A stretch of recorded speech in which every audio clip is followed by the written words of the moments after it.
Hello, I'm Jonathan Payne, and I'm excited to talk to Bek Andersen and Luciano Garbati. We are in the exhibition, Bek, that you curated, and Luciano's sculpture is a part of. The exhibition title is Myth, MWTH, which stands for Medusa with the Head.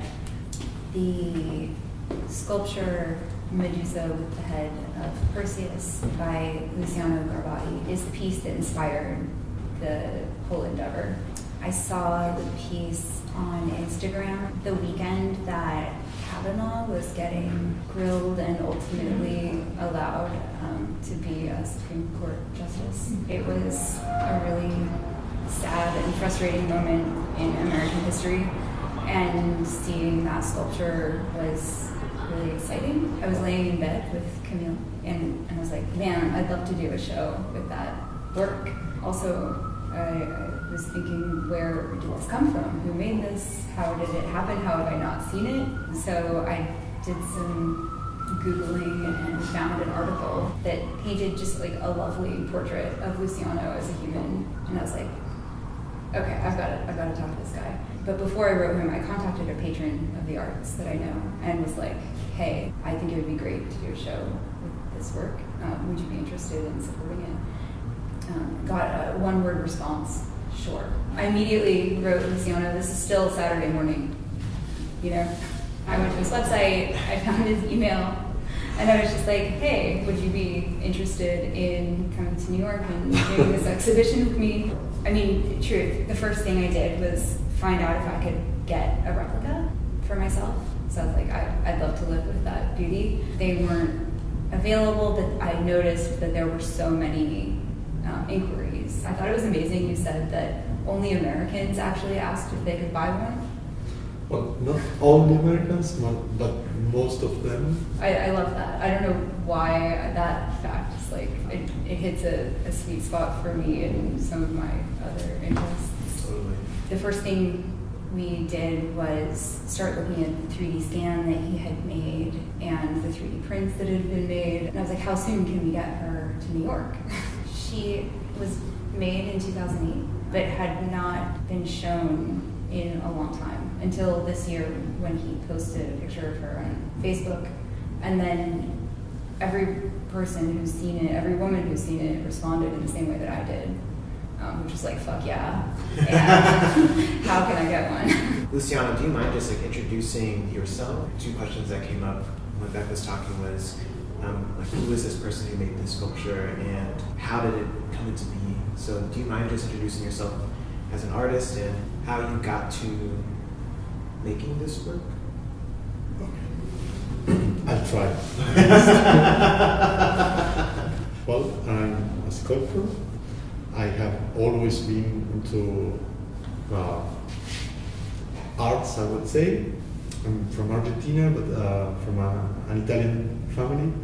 I lived with my parents in Italy, near Florence, so art is there. Since my childhood, I've been always drawing, like most artists do. I eventually continued studying drawing. I had to decide eventually, like everybody, what to do with my life after high school, and I decided to get into the art school in Buenos Aires. The National School? Yes, yeah. National school. The National School became National University of Arts, but at that time it was a school, so I'm a professor technically. I mean, I got my degree and I should be a professor. Snaps. When I got into sculpture, I said, this is what I want to do. My father is from Carrara. I went to study there too, to learn how to carve marble, because it's all classical in my formation. I'm always been very attracted to Manierism and Baroque art. Of course, and then you get to know lots of artists and periods. You're always reinventing things, and I think I got into sculpture, and that's what I do. This particular piece, I made it in 2008, So 10 years ago, I still had this very big studio, so I had the chance to work on bigger sculptures. I was working in other things, and it came to my mind because I don't know if I had read recently again the myth of Medusa. I was associating the whole story with the images I had in mind. I lived near Florence, so you have Cellini's verses there, and I don't know if you realized, but it's huge. It's like 4 meters tall, and a 2 meters tall base, so the whole thing is like 5.5 meters. As I said, the story combined to the sculpture, of Cellini, and then Canova, and eventually Honoré Laurent, and kept saying, how would this look like if the thing went, help me please, backwards? If the roles were reversed. Reversed, yes. You think, and there are things going into your mind or body or whatever, and eventually you decide to start working, and a small sketch appeared. The essence of the work was already there, but you need details, because of course the eyes, the sight should be important in this was a sketch like this tall, so she had in the sketch, she has the eyes closed. Well, I decided to go into another scale, and that's when I started working on the sculpture. It took me like 8 months. So initially you had made a sketch that was much smaller. Like, I guess I'm wondering if you'd always envisioned it would be this large. Well, I'm always thinking in this scale. I would love to make all my pieces in this scale, but keeping things this big is not easy. I mean, what I do, if they are not this scale, are sketches. I mean, sculptures themselves, but also sketches for future. When you received Bek's email, how did that feel, and what was the process of collaborating with Bek to get the work here? Bek called me like when the whole thing on social media was had been keeping on for like 3 months, and I could see how the image was flying from one place to another, because you realize that by seeing who is asking you to be your friend, and it was like Brazilians, then Venezuelans, then Puerto Ricans. Wow. Then it flew to Europe, and I think the United States was like the last stage of that thing that happened with the image. I received Bek's call, because it wasn't an email, and she was asking, when can I call you? And I said I was busy, let's do it this night. And well, I was in my studio, Medusa was there, and I received Bek's call, and like I was shaking when she mentioned the possibility of coming here with a sculpture. Also thinking, is this real? Who is this person? Which I don't know. I'm receiving a call, Bek seemed like a reasonable person, but I had doubts because it was like too. It was kind of sudden. It was great, and, yeah. Yes, and I think I'm a very lucky person, and you must be always aware of that. But greatness is something that eventually happens. It's not there at every time. This was a great moment. I was like doubting, but also very excited. I went back home and talked with Mariana, my girlfriend, and said, I received this call, and this is like amazing. And wondering, is this really going to become true? And well, we are in New York, having this great show in Manhattan. It's like a Damn. That's a lot of things. It's very powerful, it's very inspirational. Yeah, in this moment, I'm just very grateful to be able to talk to you about your work and that the circumstances at hand have allowed it such to be the case. So I guess, Bek, I have a question about your relationship to the myth of Medusa and what this object, what she did for you when you first saw it.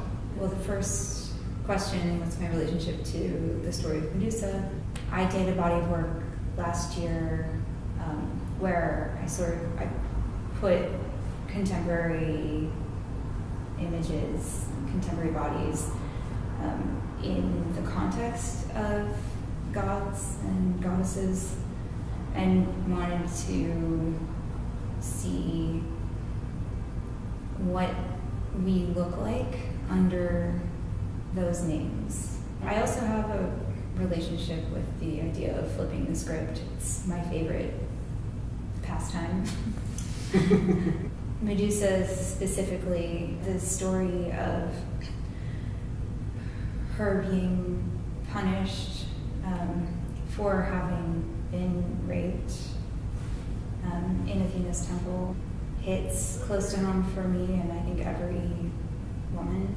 You know, the way that you move through the world as a sexual being is judged no matter how it goes, and whether or not it's your choice. And there's no way out of that.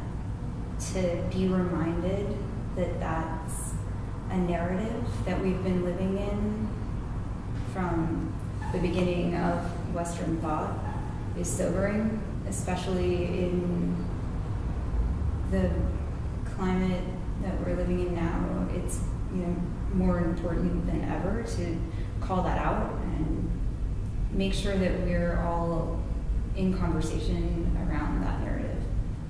I just want to second something that you said earlier, which was how every woman that you knew who saw this image was like, fuck yeah.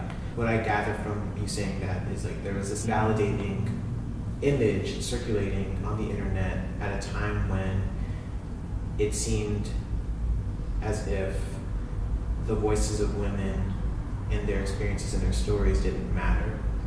My experience of witnessing the Kavanaugh hearing was that Dr. Ford was so generative with her testimony. There just seemed to be this complacency exhibited and performed by the Senate Judiciary Committee.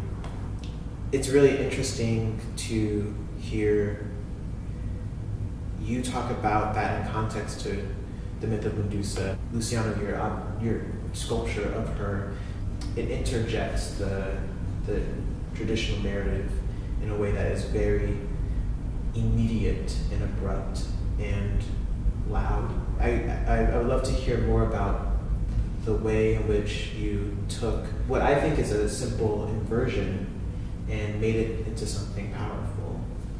Were you thinking that it would have so much resounding significance to women or to people across the world? Never. Again, I made this 10 years ago, and everything was different at the time. I mean, it makes sense that today the sculpture has acquired another significance or importance. Makes sense. I wouldn't have expected that, but I'm of course proud of it. I was like having an imaginary conversation with the sculpture, art history, and the question, because it's only one, how would this other sculpture look like?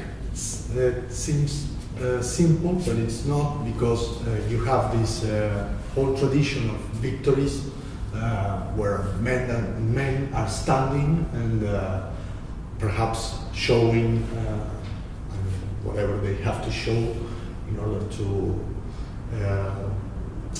make their victory clear.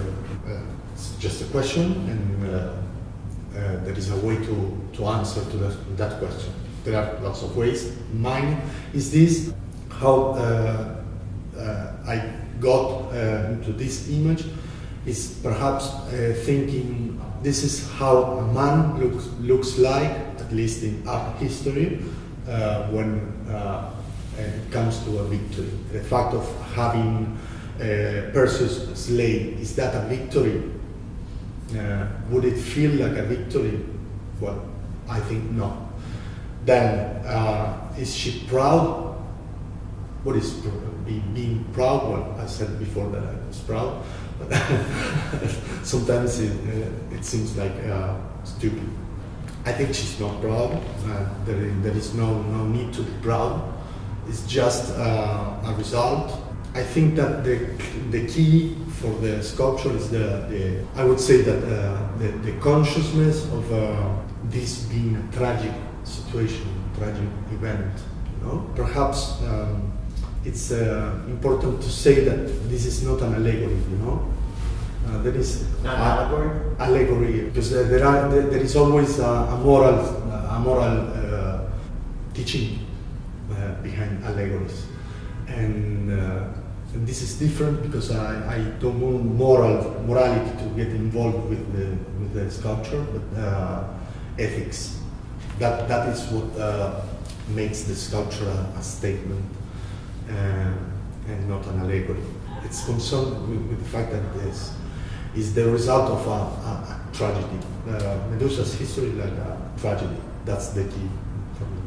And again, thinking how a woman would stand after such a violent event, a forced event. A woman who has been raped and cursed, and then eventually someone wanted to kill her, and she just is defending herself.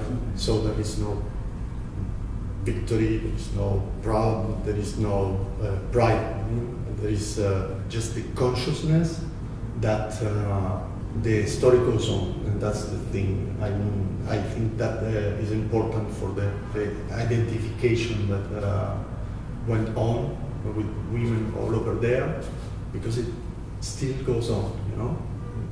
When you were talking, I was sort of thinking about whether or not this sculpture is an act of revision of a narrative, or if it is demanding us to focus our attention on the mythology in a different way.